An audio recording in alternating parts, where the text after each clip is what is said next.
Harris Tweed and Triumph go together perfectly. They're both iconic brands, and they've both been brought together in this modern classic Triumph.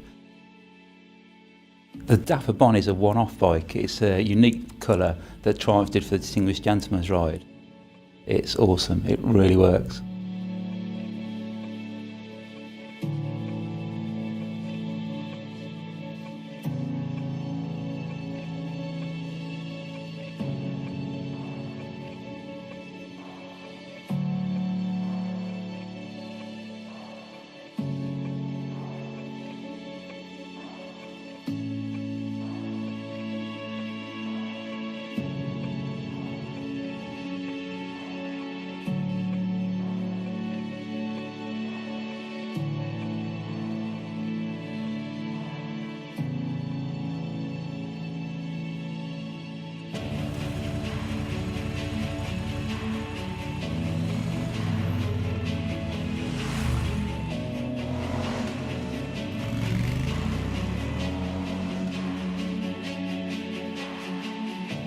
I think riding at the Distinguished Gentleman's Ride makes you feel like someone's got your back.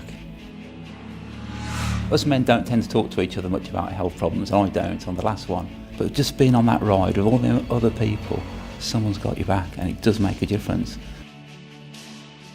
I ride there for my son. So in the future he won't have to go through the problems I have to go through. But other people ride for their brothers, their fathers, their friends. It all means something different to everybody. But in the end, we're all coming together and we are fighting prostate cancer. When I'm having dark days, when I've just had a new diagnosis and expecting new treatment or having new treatment, it's just a sense of relief. It's a sense of escapism, just going out on my bike, doing the miles, looking forward to the next corner, the next straight. I just get away from it. I don't feel, when I'm riding my bike, I have cancer.